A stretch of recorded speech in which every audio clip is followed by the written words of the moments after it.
Who is Christopher Nolan? What is Christopher Nolan? How is Christopher Nolan? And when is Christopher Nolan? That's the most important. We're also going to talk about the oligarchs of YouTube. I'm Joe. I'm Josh. You've got questions? You're feeling grounded.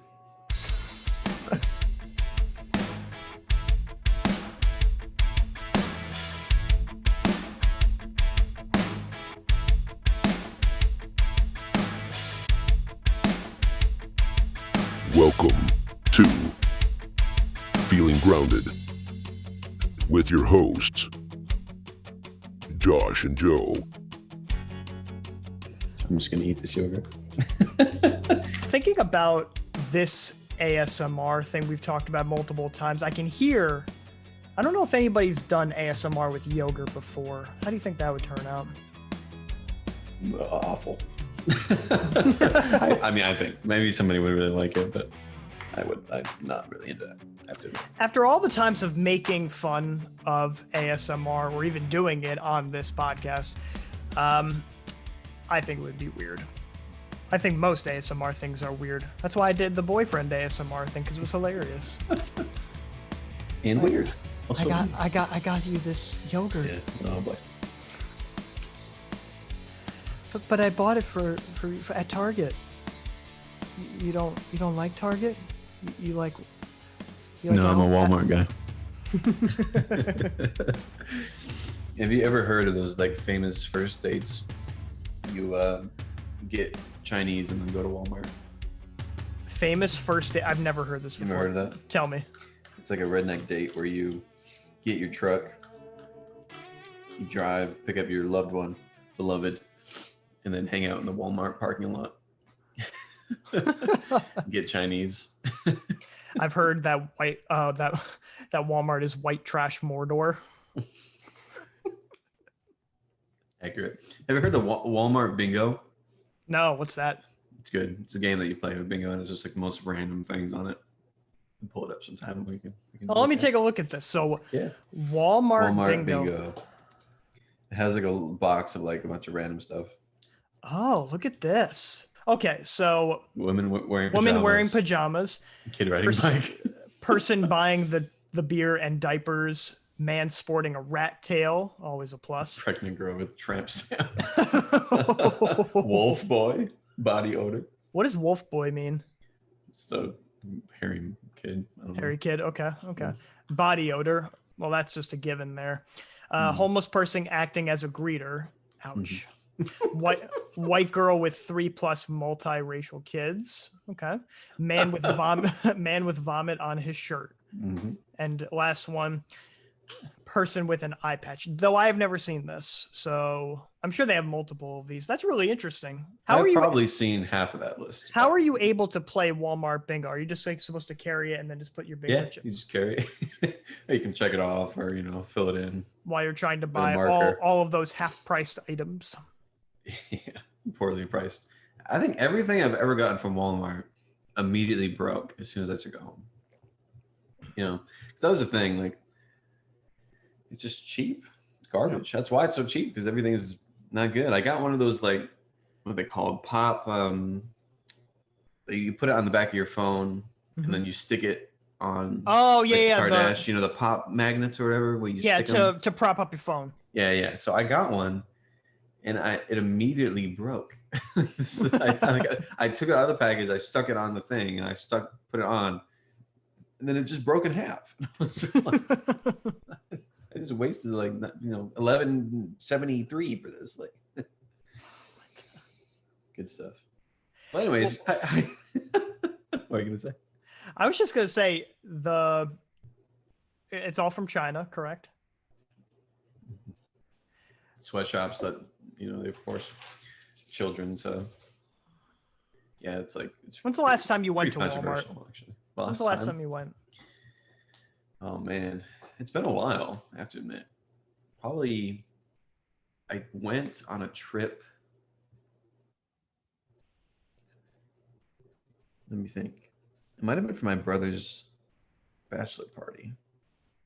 Because I went to Walmart around then. Because that's when I got that thing, the The Thing. phone thing. You know The Thing? The Thing. I think that was the last time. So probably 2-3 years ago. Mine was probably like 9 months ago. But There's I clearly was not aware of right. what was There's not happening. really a lot of Walmarts where I am. No. For obvious reasons. But Mhm. anyways, how you doing, Joe? I'm doing, Did you have a good week? Sometimes you just got to do. Just got to do. Sometimes you got to think, and then sometimes you just got to do. Just start doing stuff. Nice. And just, you know what you know what we're doing right now? We're doing stuff. Make it beautiful. Jordan Peters. Clean up your room. I actually did clean up my closet again. Very good. I have a lot more stuff, not junk, just more stuff that I just need to keep more organized. And now I can finally walk in it because it's like a walk-in closet. It's a pretty big one, but it felt so good to do that yesterday. Nice. Yeah, I cleaned my office and then my closet that I've recorded in a few times. I cleaned that all out, which is good. So it was in badly needed organization. I watched this YouTube video. Okay. Yesterday while I was actually doing this, and it was called "What to Do When You Lose Your Job." I am not unemployed. You are not unemployed, but I thought, wow, what a great title. I'm going to watch this or just listen to it. And it actually said when your life is in the crapper, you should at first clean up your room. It wasn't Jordan Peterson at all. It's just do that just so you have a sense of productivity and that you don't stay in the squalor. Right. And that's something I'm realizing about us and of humanity, of myself. It's good to be active. It's good to be busy. It's good to do things. It's good to be productive. Not just like aimlessly productive, and there's obviously a balance to everything. But I always find I have much better days if I'm doing some kind of work. And so like the worst days that I could think of are days when I'd have nothing on my schedule and I'm just chilling, doing nothing. Like those days are rough. It's good to rest. It's good to recharge the batteries. But I always find that I'm much happier when I'm getting things done. Yeah. Which is weird because when I'm doing things, the only thing I want to do is to not do things. And then when I'm not doing things, all I want to do is to do things. So it's like, I think we like those. We like those. If I'm saying this right, I think this is at least for me. We like those transitionary periods where there is nothing on our schedule and nothing that we can go to. Right. You know. Yeah, and then I guess that's the appreciation of working. And you're constantly going to chase that. We're always going to chase that. Yeah, I mean that's what life is, right? It's just productivity and then rest, and productivity and the rest. It's time for Happy Crappy. You want to just slide into them happy crappies? Slide in the DMs? Slide in the DMs? have you slid in anyone's DMs yet today, Josh? Not today, no. I can't say so. How do you not know, Josh?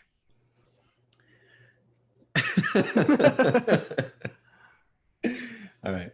Oh man, like that statement in itself. Like who would actually be picked up by women if like a random guy texting a girl that they had never met? No, they had never met them. How like successful do you expect? This does not work unless she's like really desperate, or unless she's like really desperate, which is a shame if that's the case. But, and you don't want that type of person. Nope. Nobody. Okay. You got to be face to face, fellas. Man up. Do what's right. Just ask her out. She will respect you. She'll love you. If you have to build up a rapport. You know? You have to get to know them. It's always good to be friends first, and then be like, listen, girl, I really like you. I appreciate you. Why don't we like take this to the next level? Why don't we go on a date? You know, don't see a movie. Go to dinner and sit facing the wall. You're looking at the wall, so that she gets your full on attention. Don't go need no TVs, nothing. Just like wait, hold on a second. I thought you were saying that they both sit next to each other. No. So you're sitting at a table, you know, here's the table, and then Chica and Chico, and the wall is to the back of Chica, so that you're focused. Interesting. Right? So like right now, the way you're looking at me, like there's a wall behind me. Like this is how you should sit at a restaurant. You're trying to woo the lady because she'll appreciate it, because she'll think, hey, this guy really likes me. And so he's going to put all of his attention on me instead of like looking around the room and seeing these other like people over here and looking like no, you're focused. Okay, I'm gonna play devil's Dating advice. Dating advice. I'm gonna play devil's advocate because every person will say this. I don't do this, but other people I've seen do this. They sit next to each other because if they're facing towards each other, some weirdo is gonna say, "The girl's gonna think it's confrontational." No, there's no way. I've never heard. I have, and Seriously? it is some Twilight Zone stuff, dude. No, that's just stupid. If somebody thinks that, then they're not dating. So this is the thing. Yeah, women appreciate being loved and having attention. Aww. And when your attention is on them in a good, not creepy, weird way, just to say I respect you and I'm going to be attentive to you, they like that. Can I tell you something? Can I can I tell you something else? Go ahead. This is something else that I do. I agree 100% with you. But sometimes, I don't know if this is intentional or not, I have kind of a lazy right eye. So I kind of drift off and you have a lazy right eye? Sometimes it's intentional. Well, I don't know. I'm gonna keep up the mystery, but I kind of look off and just when I'm eating to see what other people are doing. There's nothing wrong with that. I'm not saying you just need to stare into her eyes the entire time. I'm not saying that. It's a nice gesture. That's what I think. And I've read books that have said this is a good idea. So read books. What type of books? Please let the listeners know. It's called The Dating Blueprint. It's written specifically for men. I only read it because I wanted to teach it to my high school guys. So I did that. And they really appreciate it. It's actually a really good book. Yeah, check it out. It's called The Dating Blueprint by Jason Everett. If you're interested, all the guy listeners out there, to the juicy deets of proper etiquette in dating. Not that type of juicy. Right. Exactly. We're keeping it clean. It's good stuff. And I will say I did learn things. And through that learning, I used it on my already wife. And she appreciated it because obviously you still date your wife even after you're married. Yep. It's important to. If you don't, then it's bad. Date with intention. Yeah. Anyway. Don't miss date night. Don't miss date night. Yeah. Once a week. Saturday night, baby. There you go. Whether even if it's just home with a glass of wine. Counts. Good. Anyways, sorry. Oh no, this was great. Yeah. Anyway. Let's start off with a happy. Let's just get into it. Let's just slide into them DMs, boys. Here we go again, boys. The good happy. Do you want me to go? Yes, I would love to. Okay. So I have a lot of happies. Okay. I had a really good week, Joseph. Work was good. I just took my classes outside. We just played kickball and ultimate frisbee. I was active. I weighed myself. I've been losing weight because I've been healthy. I see what else. I watched a movie last night with Father Sean. We had a couple episodes ago, which episode 10. Episode 10. Yep. Check it out. And what else? I had some chicken wings Friday night. And then Chick-fil-A. And then a lot of family time. So I have a lot of happies. And honestly, I was thinking about this. I'll just go ahead and go with the crappy. I don't have any crappies either. I was trying to think of a crappy that I had. What a rare thing. I know. No crappies, man. This was just a really good week. So that's me. On to you. Isn't it so interesting that we usually think of the crappies first, but you have all happies today? I don't want that to be a rare thing. I'm hoping that that's a continuous trend, but yeah, it's always good to be an optimist. No, I know a lot of people have that personality of a pessimist, but it's good to look on the bright side. Well, on that note, I'll go into my happy first. Sure. So, I was speaking to my boss, and I actually got an extra summer position while things are out. So, job for the summer, I'll be working with kids in summer school, which will be fantastic. Get some extra cash on the side. Not sure what to do with that extra cash on the side, but we shall see. Because I do get the 26 pay periods anyway, so I'm going to be getting those regular paychecks anyway. So I don't know what's going to happen, but it's only going to be good things. Now into the crappy. Remember when I was telling you last week about all that that heat wave we were getting, and supposedly we might still be in. But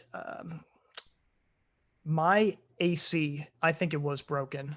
It was blowing out air, just regular air, not hot air, not cold air, just air. I was like, this is weird. Maybe I just have to let it just like blow, like just run, and then the cold air will go. No, it didn't stop. It went from like 85 to 90, right? After turning that on, and I'm like, this is ridiculous. So I just opened up all the windows, and I eventually just contacted my landlord. And right after doing that, when I got home, like the AC was on because they turned it on for me just to get it cooler, and it worked. It was probably just some flick of a switch. Right. Wow, that's crazy. So was it like a window unit, or is it like the central air? Do you have that central air? I think it's central, yeah. Oh, nice. Yeah. So those machines can be really confusing to figure out sometimes. Yeah. I mean, he would have control of the AC. But I actually think I control the one in my unit. Okay. That's good. So it might be window. So I'm not an expert. expert. Maybe help too with it. Yeah. Very cool. That's well, that's not cool, but I'm glad you figured it out. No, it actually wasn't a terrible thing. I feel so much more comfortable and at peace in here because keep it at a solid 72. See, I don't know if that's too hot for you. I'm like a 67 kind of guy.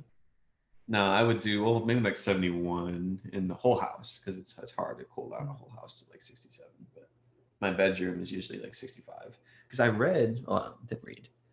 I'd listened to a TED Talk that said the prime optimal sleeping temperature is 65 degrees.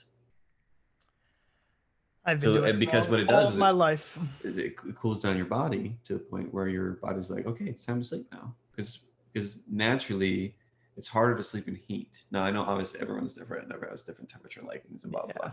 But if it's like really hot in a room, it's really difficult for the body to calm down and to relax and fall into a good. What if you take a shower a nice hot shower beforehand? That's what calms me down. Then it's nice. Yeah, it's cooling. Because then I condition my body to do that. I've been doing that. The air is cooler when you come out. It cools you down. Oh, okay. You make sense. Yeah. There is that. So imagine this: you're taking a hot shower, then you go into a 65-degree room. That's my life. And then I fall asleep like a baby. The future is inevitable, but let's travel back in time. Today is June 16th, 2021. We are going back to June 16th, 1858. So in Springfield, Illinois, we have Abraham Lincoln, or from episode 2, I think, Babraham Lincoln. Wow, that was a long time ago. I know, crazy. Abraham Lincoln accepted. That's a good one. Like and subscribe. Hit the bell icon. It does some things. Whoa. So Abraham Lincoln. So honest Abraham babe. Lincoln. Honest babe. Slide in babe's DMs.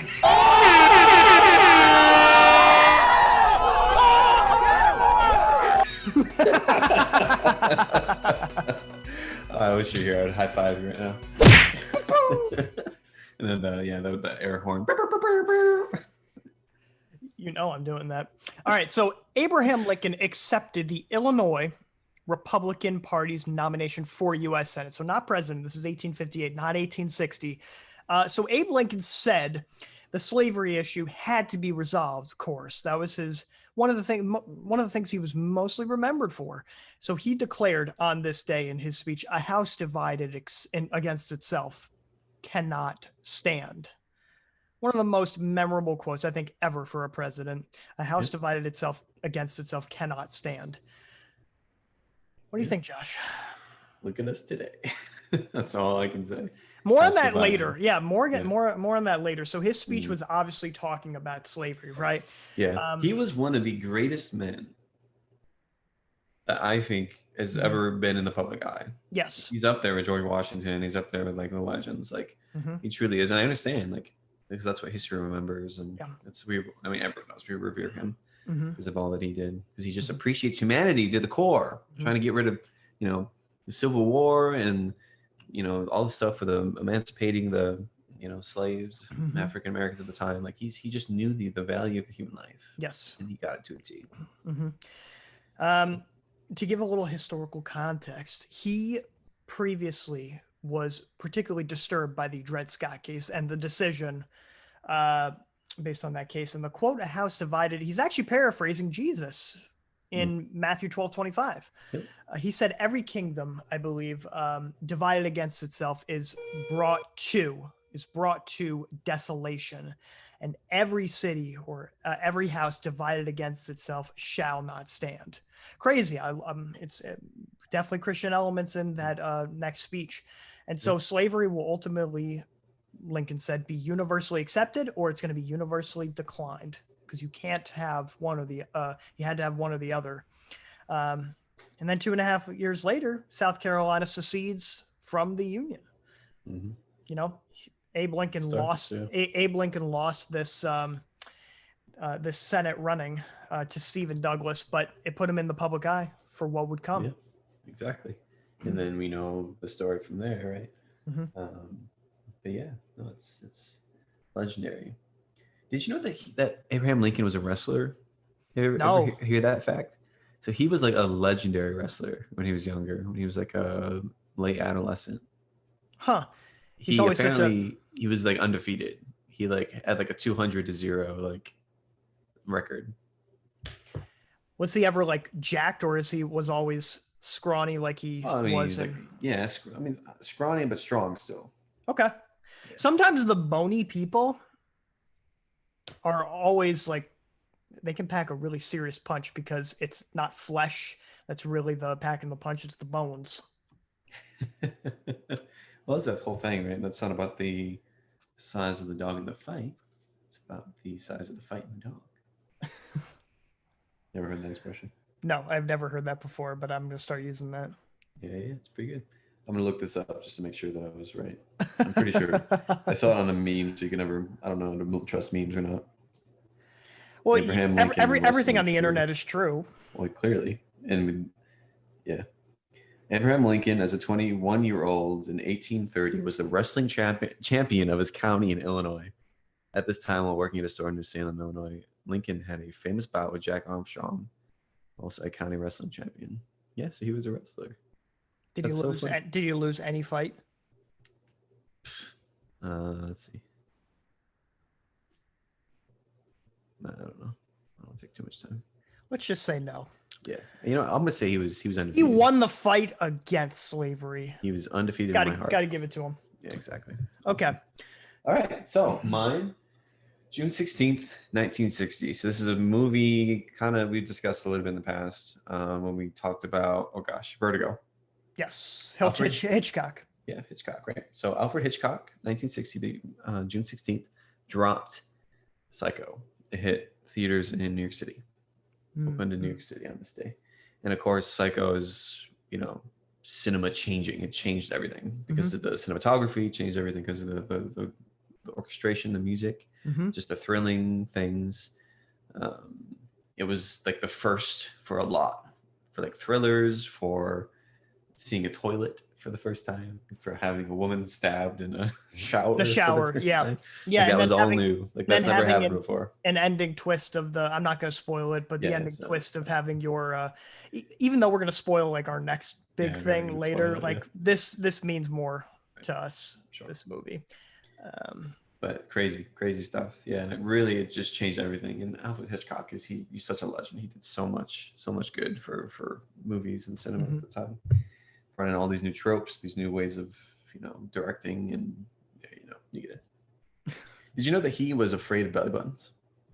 Really? He had a fear of belly buttons, and he actually had his surgically removed, so he didn't have a belly button. That's disgusting. Isn't that weird?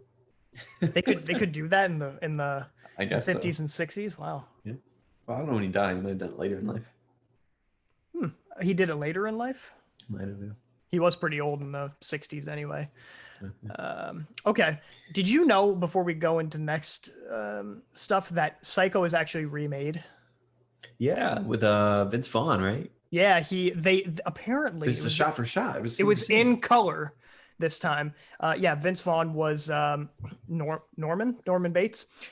And you have Anne Heche as the victim at the beginning of the movie. And it's really, really interesting and cringy at the same time. that they completely failed, completely botched this opportunity, and the odds were stacked against it probably from the get-go. Yeah, it was never a good idea. I don't know why they would do that, but they did.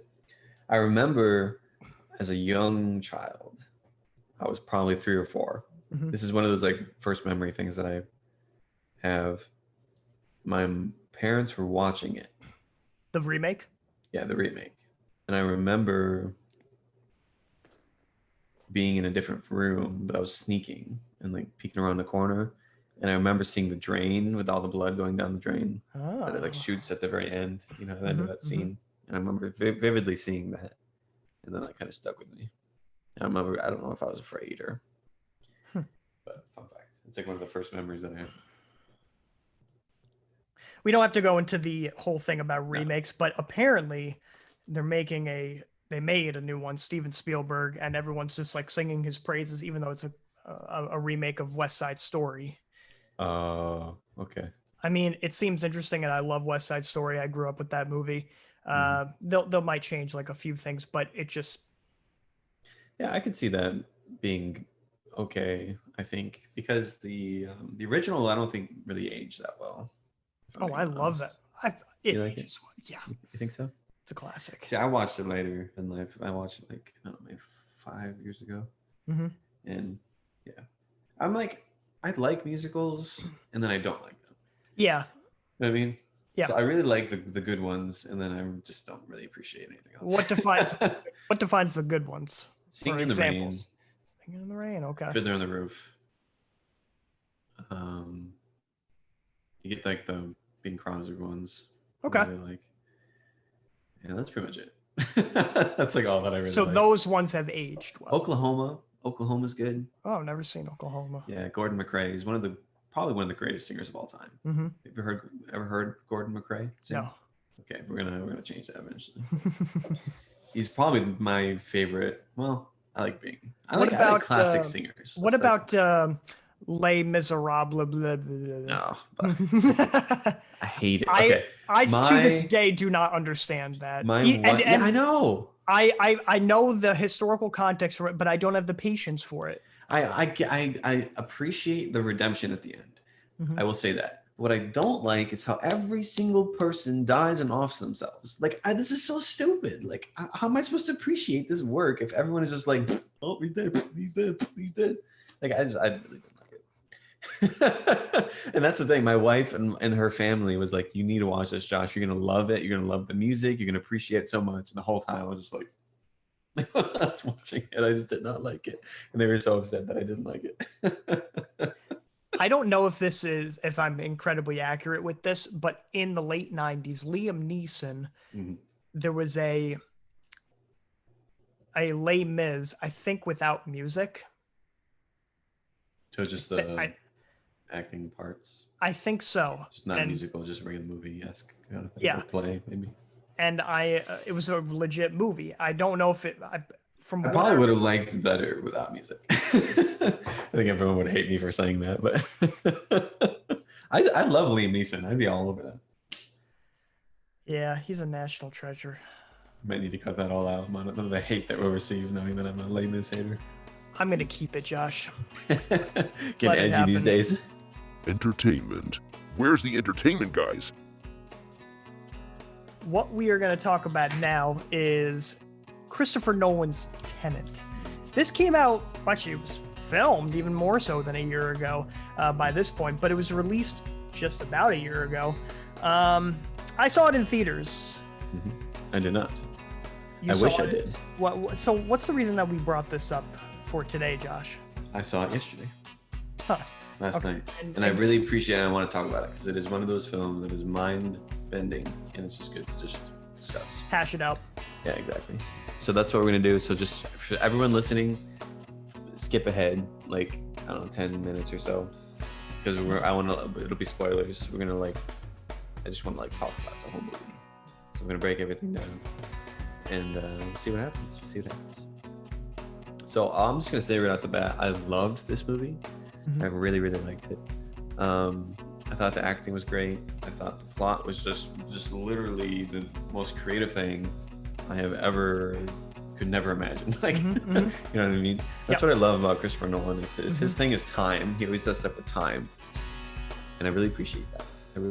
Now, oftentimes, when you talk about time, things get really messy because it's hard for us to like fathom something that is outside of our own reality. This movie is like that. Like, needless to say, this movie is ambitious. very ambitious. That's a good word. And I really appreciated it. What type of movie is it? I would say it's kind of like I don't say Bond movie. It is very Bond-esque. You know? It's sci-fi action thriller Bond. Yeah. So you take the main protagonist, literally his name. His name is in the credits protagonist. And he which I think is lazy, but that's an agent, and he is tasked to basically get something and to save the world. Like, and even the name Tenet. It's not tenant like a tenant in a apartment building. It's tenet, T-E-N-E-T. So it's spelled 10 and then 10 backwards. Alejandro? Yeah. So what does tenet mean? I don't know. I actually found out beforehand. I just wanted to see. Yeah, I didn't know. It's like it's some type of belief or principle that you hold held to be true by most people. But also in the movie, if you recall, I think it's also the name of the organization that the protagonist created to keep the world's timeline flowing correctly forward. Right. Yeah, exactly. The pincher. And I guess that makes sense because that whole concept is just subverting expectation. And that's literally what he does to a T. Like every movie, that's what Christopher Nolan does. He's like, look at this. And then, oh, no, it's not what you think it is, it's this. Which I love. I love that. When you feel something and you think something's going to be a certain way. Then all of a sudden he's like, nope, completely different. They had us in the first half, not gonna lie. Yeah, exactly. So yeah, you said it was a story of a secret agent, right? He manipulates the flow of time to prevent some type of attack in the future that threatens to destroy the past or the present, I should say. Right. Yeah, exactly that. So when you think about like the bare bones plot of the story, it's really simple. It's just this guy who has a task to save the world, and he needs to go and find this device, and it's just to stop it. But how he unfolds it and how we get there, it's this complete bonkers, complete insanity. And literally, they tried to explain it in multiple. There's always that one scene in really good films, because I'm lukewarm about this film. I've only seen it once, and my feelings might change, but you have in really good movies, you have at least just one scene to explain the intricacies of the plot just for all viewers, and then the rest of the action takes. You have 4 or 5 scenes, if not more, explaining the intricacies of the plot, and I'm like, what? Show, not tell, but it's telling, not showing. And it's there at the beginning of the movie where you learn inversion, which means like moving backwards in time. You reverse see entropy. You see the effects of the event before you actually see the cause of the event, which I think is awesome. I think it's really, really cool. And to get into the intricacies of the plot, the protagonist, he tracks down some evil arms dealer named Sator, played by Gilderoy Lockhart, who he has cancer, supposedly, and because he's mad about having cancer, he unites these cubes known as the algorithm that's inverted, and everything is going to be destroyed according to the future. And this agency he's working for with the arms dealer is to kill the past, to prevent, I don't know if you picked up on this because I didn't, I had to look this up, to prevent climate change. Yeah, that's that was the one thing I thought was like really How dumb. do you remember that? I don't know. I had to look that up. I remember being pissed about it because someone was like talking about the future and was like, yeah, so we did this device and whatever, and this chick decided to go back and blah blah because the water rose and there was no because the waters rose and because they mentioned that in the movie. There's like this little line that somebody said. I forget. Yeah, it's a line. It's not like something shown. I don't And then get immediately it. it was like climate change, and I was just like, oh, it's one of those. But yeah, I think. Let's see. I get what you're saying, because it is tricky. It's like they're constantly trying to get you to understand, but not giving you enough time to really process it and to take in and to really understand by seeing. The whole first hour and a half in the film, I just had my mouth dropped. I didn't know what was happening. It's like having a book thrown at you and then expecting you to know what's in the book. Fill out having book, it thrown at book you. report and not giving you any opportunity for spark notes. Yeah, exactly. Except these little things every now and again, and then you get the dialogue that you can't understand, like, because the music's too loud or whatever. That's true. It was a little bit over processed and a little bit too high for my own. I wonder if that was intentional, though. I wonder if it was intentional, because one point that a reviewer made was like, well, maybe it's because they want people to watch it again and again and again to try to see all the stuff that they missed. And I get that, like, because if you just think of how the movies run, like the beginning is kind of like the end, and then the middle is like the beginning. It's like it kind of goes like the pincer shape. You know? The end will be the beginning for relationships. So when you watch the whole movie, you want to watch the beginning again. Yeah. So you can understand everything. So I get that. Speaking of which, like end to the beginning, that kind of like brings us into, Neil's character, Robert Pattinson's character, who's kind of more of like a side in the background type of character, but he's still very much integral to the plot. Yeah. He is, correct me if I'm wrong, he's a guy who always knows what's happening before it does happen, which makes you think, at least I did, he's some type of double crosser, double agent or something like that. But in the end of the filming, because once like the ending of the film happens, like I'm completely lost. I have no idea what's happening until like the very end. Because like you have two teams, two forces with the protagonist, red and blue colors. Because when you take a look at like the machine that makes you go backwards in time, red means turnstile. The turnstile. Red means forward in time, because you see the red colors inside there, and then blue means inverted, backwards in time, inverted, which is cool. I never picked up on that. But soldiers start the attack 10 minutes later in the future and then travel backwards. They're fighting a closed city where Sator grew up and the algorithm started, right? But they eventually save the day, yada, yada, yada, because Neil, Robert Pattinson, he takes a bullet for the protagonist. Yeah, which I did not pick up on when it happened. I didn't really understand what was happening until like later when they had that last exchange. It's like, yep, I gotta go. I have to go save you now, which is interesting, which kind of blew my... Yeah, the whole concept of this film, all of these things happening through inversion and through just regular forward motion is really, it's hard to wrap your mind around. It is hard to wrap your mind around. And a lot of these things they're happening in the same scene. And so it's to pick up on, but this person is moving in reverse somehow, even though it's still moving forward in time. They're going to blow up the bottom of the building while the other half blows up the top of the building. I know, but that was pretty cool. But still, it's just like, it was very hard to understand. I really appreciate it. I appreciate what Christopher Nolan was trying to do. And I think it was an awesome concept. I just wish it was a little more dumbed down for the average person to comprehend what was happening. Yeah. The way I feel like what I want to do, and I kept saying this, is I wanted to like draw out what was happening. Because in my mind, Nolan draws it out. He there's like a behind the scenes thing, and then like you have the people behind him. It's so memeable. They're just like, because I just imaged like a line that's moving forward, but then because that's how he describes it, right? So because a lot of problems with time stuff, whenever movies talk about time, is you run into paradoxes, right? Well, if you go back to the past, wouldn't you have already known that because you already lived through the past? And so what he was saying is like the argument for the movie was, if I go back and invert myself, I'm not actually going back in time. I'm still moving forward in time, but I'm just moving backward at that point.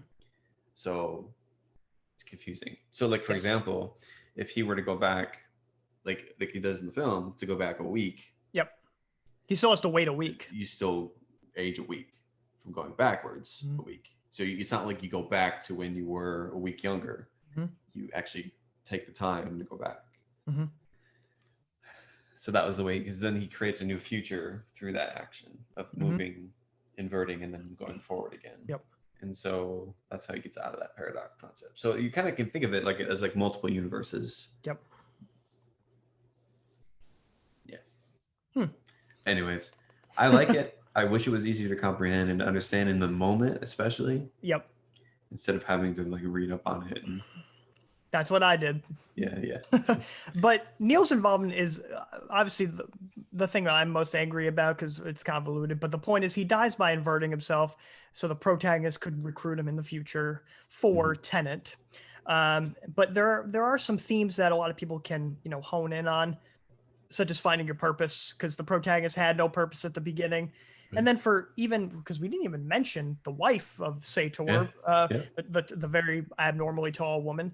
6'3". Yeah, she's getting out of an unhappy situation, unhappy marriage, which is something that's incredibly relatable, I'm sure, even in 2020 standards, 2021 standards, because that's when 2020 came out. Yeah. It's crazy stuff. I encourage people to check it out, to watch it. I like it because I love movies that make you think and like make you contemplate into, but this was a little far. I think this was a lot of that. It took him 5 years to write the screenplay, and it shows. Yeah, I guess so. But anyways, I hope he keeps doing cool stuff like this. I agree. I concur. It's time for the news.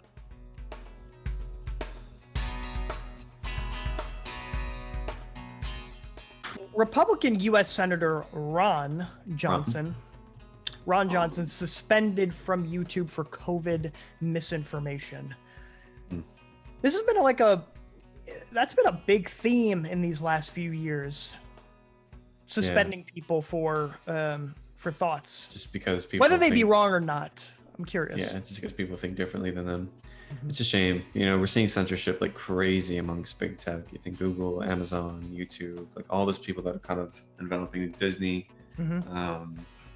You have this massive umbrella of companies that basically run the world, essentially. I mean, you see now that Amazon, like Jeff Bezos, is making contracts with the CIA. Yep. Like they're so involved with government. They're so involved with legislation. They have so much power. And left unchecked, they can control the world. Yep. And it's such a shame. And we're seeing that. If there's any opposition to what goes outside of this agenda of popular opinion, of whatever it is, all these things that we've been discussing, then you get destroyed. And that's not what America is. That's not what America is. You should be allowed to express your dumbass opinion, regardless of how stupid it is. Yeah. We live in America where you're allowed to say whatever the heck you want. And to deny that right to someone just because it's against your opinion is completely messed up. You're destroying rights, you're destroying freedom. And it's wrong. It's wrong. It's censorship. Who else believed in this stuff? Communism, Hitler, Mao, all these people that try to form a better tomorrow and then end up destroying their countries. Honestly, I think what's eventually going to happen is people will reap what they sow, because we've had monopolies before. Of course, maybe not to the power that it is today. Ultimately, I think what's going to happen is karma will come. I don't know how that's going to play out. Yeah, and we kind of see that too. Like, if you go so far with canceling, eventually it's going to loop back around. And we're kind of already seeing that. I forget what was the big hot topic recently, but what do you mean by coming back around? So it's you go so far, say you go so far left politically, or so far right politically, become the other side. Yes. You know what I mean? Yeah. People were like, we need to help people because they need help. And now it's gone so far in that direction that they're saying that the only way to help people is to make people to hurt people. You know what I mean? You understand what I'm saying? Yeah. So, and that concept is completely backwards, and it destroys the initial purpose and reason. I think about the perfect thing, the transgendered movement, right? So we talk about human rights. We want women to have equal rights and equity and all that stuff. So what we're going to do is we're going to make it so far that women become harmed because of these things. Okay. So I think about women in sports. You know, this whole thing that kind of happened where they're saying, Okay. what do we do with transgendered men who become women? Mm-hmm. Should they compete? Mm-hmm. And people are saying yes, because we need equality, we need rights for them, blah blah blah. But Equity, then women, inclusivity. yeah. And so biological women are saying, no, this hurts us, because now I have to compete against biological males who are claiming to be. You know what I mean? So that's what I'm saying. So you go so far that you start to turn against yourself and your own people. Yeah. And that's kind of what we see happening. You know, you could be you're going so far to a direction that you're destroying your initial cause. Mm-hmm. So I want women to have power and to be equal and to be whatever, included, which you should. And then so far to say that a transgendered woman is included in that. And therefore I'm now hurting women, like true biological women, because of this inclusion. Interesting. So that's what I mean. That's an interesting point of view. Back to like Ron Johnson's case. Yeah, it was a bit of a tangent, I guess. No, that's all right. Back to Ron Johnson's case. So apparently YouTube cited it as medical misinformation policies, according to Ron Johnson, because we'll get more into what he actually did say. So YouTube spokesperson said they removed him for only about a week because he was encouraging people to use hydroxychloroquine and other drugs as well to treat or prevent COVID. But after this supposed press club appearance in Milwaukee, I think it was, he criticized both the Trump and Biden administrations for ignoring and working against research of these cheap generic drugs for early treatment of COVID. So he's kind of working with himself. He's criticizing both administrations too, both left and right, which I think is an ultimate Chad move, because in this day and age, you either have mostly people afraid to speak against the left or against the right. So let's bash everybody. Yeah, whether he's right or wrong, he's still sticking to his guns, which I can. There's some respect in that. Appreciate that. Yeah, definitely. But response to the ban, what he said was big tech, just like you said before, Josh, and the mainstream media. They believe they know all, right? And are smarter than those who are free thinkers. Yes. But I don't know if hydroxychloroquine or these other drugs are even effective, because we're not doctors. Yeah. I don't devote myself to science. I never did. But I do know quite a bit about psychology. I do know about the human condition. And the only reason why these lobbyists and these people who are suppressing are because they have something or many things to hide. You know? Yeah. If these people have nothing to hide, then they would just write off these people who are wrong, like Ron Johnson, if he was. And they wouldn't try to silence them. Yeah. People aren't afraid of lies. They're afraid of what they have to hide, you know? They're afraid if it hurts them or... Yeah, so these big people that are trying to suppress ego and hubris are acting right now. And ego and hubris have gotten ahead of every person, you know? And that's the nature of people, right? Am I making sense? Yeah, I think so. Definitely. Keep talking. Well, ultimately, like, every person has ego. Every person has, pride that is leading to sin. It is leading to kind of a brokenness. Yeah.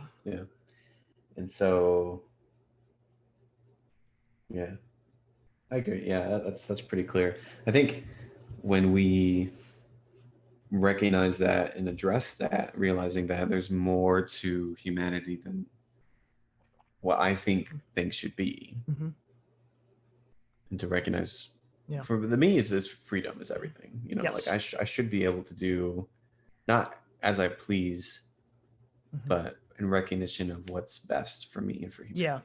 To give That should another be. example too, I think what's interesting, and I don't know how people in comments or you personally feel about Dr. Fauci, because everybody was glued to that TV in like the first months of the pandemic, of course, trusting in him. But now you see in every single video that he's in, he's ratioed to hell because people utterly do not trust this guy. And Yeah. I don't care what people like do feel about him, like feel about what you will, but it's very interesting because if you take a look at the emails that came out recently, he's defending his position, and good on him, that he knew only what he knew backed on the science, trust the science. And I'm sure that's maybe all that he knew. I don't know if he had some type of hidden agenda. Who cares? But suppressing people and not even letting people say the word COVID-19 back months and months ago for fear that like it's a buzzword that people will go click on and get some type of misinformation Mhm. is really harmful to our society. Right. Yeah, and we kind of talked about this a little bit last time. Mm-hmm. Um, you can't do that. You can't do that. I know people. I understand misinformation, right? Mm-hmm. And that's like a serious problem that we need to address. But there's different ways of addressing it. You Mm-hmm. know, the idea is you have to educate people and inform people, Mm-hmm. and you have to help them, as opposed to just silencing and cutting people's mics, right? Mm-hmm. Because every lie has a bit of truth in it. Yes. And I think when we, gosh, let's see, I'm trying to hit this. I just think it is because we have these problems that like we never had before. Mm-hmm. I was thinking about like anti-vaxxers, like how they're huge right now. Yeah. Especially with the COVID shot. Yeah, we are not going to meet our goals according to politicians. That's what Right? we Because say of by people's, July 4th. because they're fear and ignorance. Mm-hmm. And the problem with that is obviously people are not getting vaccinated and blah blah, and they're believing lies. But who are we? Gosh, I don't know. It's one of those tricky places because you should not cut people's microphones, Mm-hmm. you know. But there has to be a better way of educating people. Mm-hmm. And the internet just throws such a monkey wrench into society, into the world. I think about 60 years ago, 70 years ago, before all of this stuff happened, before Mm-hmm. internet was a thing, before like people just listened to the radio or they got the news from the newspaper, and that's all that they had. They didn't have like all these outlets and people like in hearing everyone's freaking opinions and everyone's studies and all this stuff. Mm-hmm. They just had what was in their faces, Mm-hmm. and that was it. There's no other outlets. Yeah. And so everyone believed the same thing. Everyone watched the same stuff. Everyone knew the same stuff because they were there. It was like the only outlet. Yeah. And now we have these branches of information, these branches like what we talked about last time. Like there's so many lies, there's so many rumors, and everyone believes everything. Mm-hmm. And so we have all of these opinions. But we're in a country where opinions are valued, and we have to come to terms with that. And the problem is that people don't budge. Everyone believes what they believe is true, and even to the point where it's proven wrong, Mm-hmm. they will still believe it, and that's a problem. Now, I don't think censoring is the answer. No, because we don't live in that world. Well, we do live in. We that do world, live in that world. It's just not good. But it shouldn't be that way. We should be educated. But then this is the problem, right? Because you get someone like Fauci, Mm-hmm. who at one point you could trust, at another point you can't trust, and now we're hearing all this stuff that he's lied about all this stuff, and everything's being leaked, and he's political and whatever, and so I can't trust him, Mm-hmm. Because who else is paying him to say whatever? And I don't know. We just live in such a weird time. We do. Would you agree?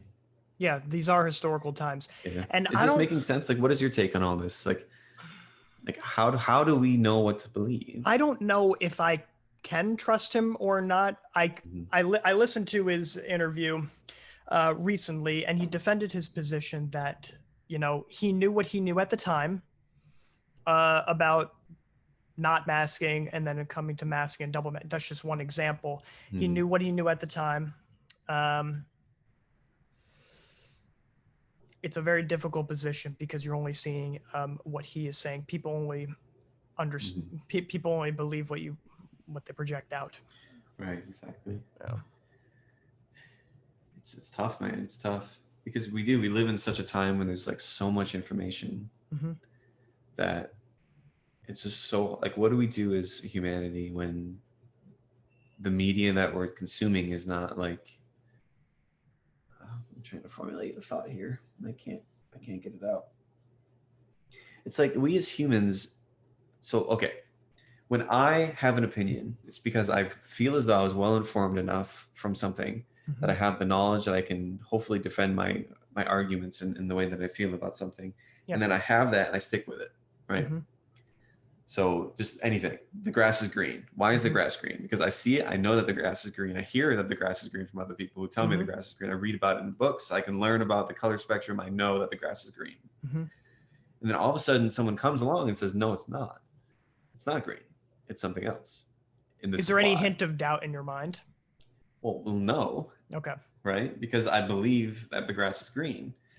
But all of a sudden, all these people are saying, well, no, it's not. This is why. This is why I believe the grass is not green. And then they get attention, they get media, they get following, they get a whole group of people that says, no, the grass is not green. Yeah. And then how do I tell them and make them believe that the grass is green? That's a tough example because I mean, it's it's just seeing, but yeah, because it's like the world's flat, like the flat earthers, right? Like the same thing. Like we have globes, like we know that we have image of space. I can actually, I'm not a flat earther at all, but if I have like a plate or something like that, and then I pour water on it, it just stays on the plate. Boom, flat Earth. Yeah, right. Yeah. Because they're like majors. People will try that. Yeah. But that's what I mean, right? That's a good example. That's actually a better example, right?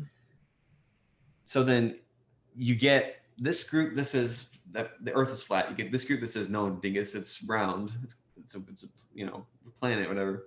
And then you get all these other people who are trying to learn. They're on the outside and trying to decide which one is true. So how do they do that? Like they could look at either side and then they just need to make their own decision, right? But now if you have so many branching paths like we do today, it's so hard for everyone to be common mind. That's what I'm trying to say. I think what we can tie this actually back to is before with Abraham Lincoln and timeline. A house divided itself cannot stand. Exactly. So going off of that, the last time that we had in this country, the last time that we had an internal disagreement was the Civil War. Yeah, slavery. And that rocked us, of course, to the core. That was the bloodiest war that we have ever faced. And that type of civil war was not block by block. There were incredible dividing lines, north and south. And we obviously know what happened. North won for various reasons. And a lot of it had to do with not just because of slavery. It had to do with federalization. It had to do with each state either charting their own path, charting their own course, or being centralized, essentially. But we are the most divided that we have ever been since 1865. Actually, no, even you have Reconstruction era, but I'm just saying generally around the 1860s and 70s. But this is the most divided that we have ever been. And citing the root causes is astronomical. Yeah. And speaking of that division, a house divided cannot stand. One side is going to prevail over the other, whether that be in war or whether that be in peaceful talks is anybody's game. Well, this is the thing. See, I don't think that's the case now. I believe we're kind of in this world where, because of technology, now I love technology. I love it. But I think because of that, we now no longer have a desire for peace or to fight. You know what I'm saying? Okay. So I think if say we're back in time, bam, 1860s. Yeah. People had technology of today's stature. Okay. I don't think there would have been fighting. I don't think people would have gone up in arms and shot up, whatever. Okay. Because what they would have done is they would have gotten pissed off and then went to social media and bitched. And then all of a sudden now they feel fine. I did it. I don't need to fight. I don't need to go to my shed and get my gun and kill my neighbor because of my disagreements with them. Yeah. And so that's what I feel like today. is we have so many problems and people who feel so strongly like against things or whatever. Mhm. But we're all kind of in this world where we're distracted and we're consumed by our devices, by our Mhm. phones, by our laptops, by the TV, by all this stuff, to the point now where people will not fight because of these things. Like think about how far the world has gone, how far our government has gone, how far our rights have gone, just even in the past year. Mhm. And no one has done anything about it because they're all online. Yeah. I feel like if 200 years ago someone said no, like you have to stay home, you cannot go anywhere, you have to stay home, I really doubt people would have stayed home. No. They would have band together and they would have fought. You know what I mean? Mm-hmm. I don't know if this is just ridiculous or no. I like the hypothetical situations because we live in such a different time. And I don't think our days are taken in such a different. I mean, the human condition hasn't changed. No. It's just now the attention is different, right? Yes. The way that my brain is focused. So I still have the adrenaline. I still have the anger. I still have the, if somebody shoots me an angry email, I still respond the way if it was like I was in the wilderness being attacked by a tiger or something. Like I get my adrenaline and then my fight kicks in. Mm-hmm. But now I respond differently. I just say, thank you for your concern. Love, Josh, like in my email, you know what I mean? As opposed to like killing the tiger that's fighting me. Yeah. So we've been like, what's the word? We've been cut. We've been lessened. We've been trenchant. I don't know. You know what I'm trying to say? Yeah, I do. A dumb point or. What's the solution? Jesus. Yeah. I don't know. I don't know what the solution is. A physical solution, get out of the United States. Get out of the United States. Break your phones. You don't need them. Where would we go to, Josh? That's the thing. I don't know. We'd have to go to the places that either are... I think anywhere's safe. We'll go to Montana. I'll go to Montana. Go to Montana. We'll start our own. We'll secede. Not actually YouTube, please. No, we won't. No. This is called creative banter. Is that what it's called? I don't know. We'll do a Montana ASMR. We'll get some horses. We'll get them in on the microphone and some donkeys too. Yeah, so I think the solution is people need to be in person. They need to love each other. They need to talk. And if you can't talk and the world is ending, then you can respond with war. Respond with war? Yeah. If there's no other answer and we know that lives will end. Uh-huh. The concept of just war, right? Yeah. It's like Hitler. Like you had to go fight Hitler because of what he was doing.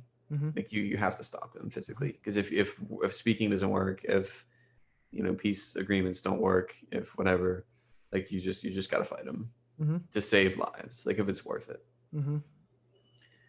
And I think that's it. But I don't think we would fight. Yeah, we're not in the position, at least yet. Yeah, I don't think so. It's got to get really bad before people. Yeah. Yeah. Because it's viewed as extremists, right? Like you think about the Capitol riot. Yeah. Like those people were like far gone. Mm-hmm. To the point where they banned it and did something like that. Sure. The average person will not do that. Mm-hmm. Because of what they believe and how they feel about the world. And like I'm gonna just complain on social media. I'm not gonna, paint myself and try to attack a building. Like there's no way, But yeah. That's a really good example. Yeah. That it's a small minority. Yeah, it is. But slavery back in the 1800s was not. And people were willing to fight each other. Well, they were willing to kill their brother over this reality. Yes. Which is crazy to think about. But we were evolving from that type of economy. Yeah, from the Revolutionary War. We're just less than 100 years before that. Yeah. The interesting thing about the Revolutionary War and then onwards leading up to the Civil War is that slavery, it was pushed under the rug for years and years and years. Yeah, it was. Until finally, under all the states that were coming in, whether they were going to be a free or a slave state, and then they would, either make it a slave state and then make another territory free, and then that makes another state as well. Going back and forth fighting until it finally, and people predicted this years and years beforehand. That's why you have Abraham Lincoln being one of the greatest presidents of all time, and then the president before him, Buchanan, he's one of the worst presidents because he's leading. And then the president after that, Andrew Johnson, one of the first president to be impeached, is because he let all of these inequities continue on in the South, which I think was so, of course, awful. But we didn't have that. I don't know. Yeah, but I feel like slavery is such a good example of all the stuff that we're talking about. Where it is clearly wrong, clearly wrong. Like there's no way to make it right. There's no way to make it right. But how do you get somebody to believe you when you tell them, if they're like, no, slavery is right? You can't just tell them. You can't just tell them. You can't just go face to face with them and say, listen, like people have worth and they have value, and you can't subject somebody to the actions that you're doing. Well, I don't believe that. All of a sudden, bam, that's it. What are you going to do? It's funny. Remember the argument that whenever you punched a kid in preschool or something like that, remember those days? And then, so how would you feel if someone did that to you and then oh, I'm sorry, whatever. People wouldn't listen to that argument nowadays, but the principle applies, and you have to be more articulate now. Yeah. Well, the golden rule, right? Yeah. I mean, it's everything, but people don't care. That's the thing. Like I was saying before, there's no compassion. Everyone wants their own way, and everyone thinks that they're their own God. And I will make my own morality. I'll make my own truth. I'll make my own beliefs. Nothing matters except my experience. I'm gonna stop you right there. Okay. In middle school, I was an idiot. Hey, how about everybody in middle school? No, but I ran that place because I had no empathy. Yeah. And hey, that's something. Yeah. And of course I grew out of that. But now that we're talking about people are stubborn and have hubris and have all this lack of empathy for other people of different perspectives, they're running a lot of things.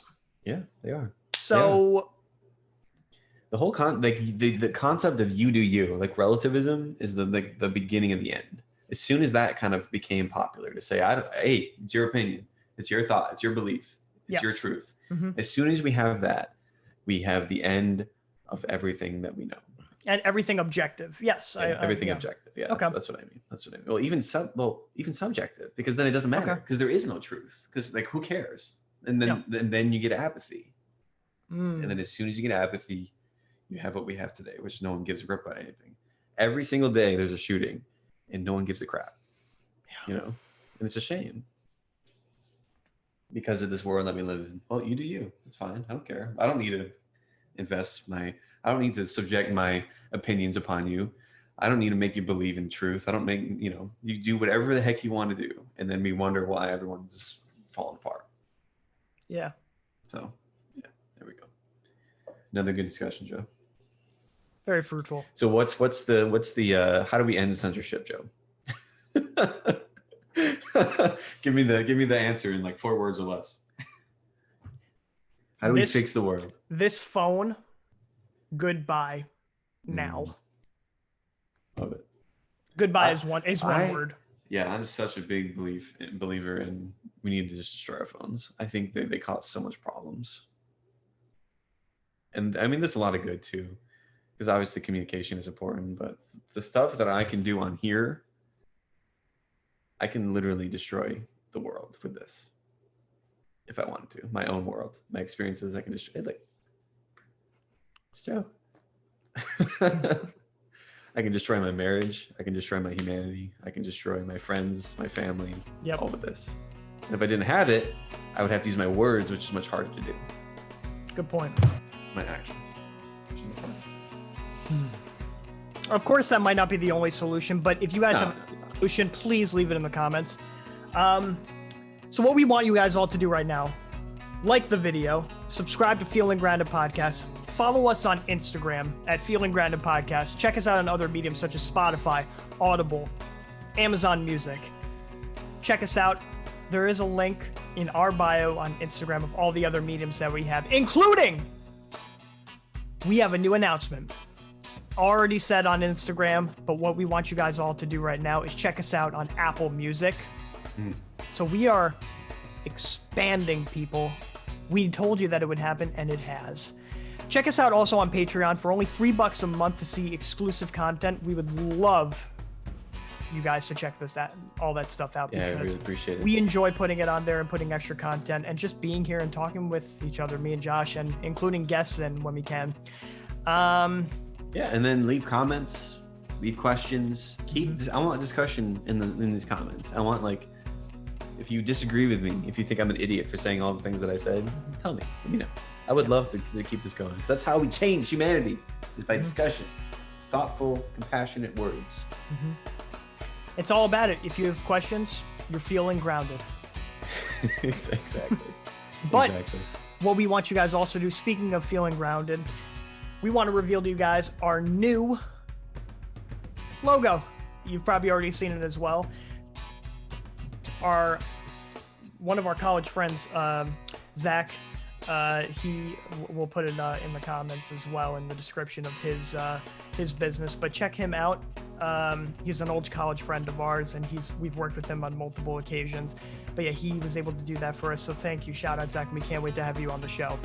Did you update the pictures yet? Or not yet? Oh, it's all on there by this point in time that this episode is out. Very cool. You've got questions? You're feeling grounded.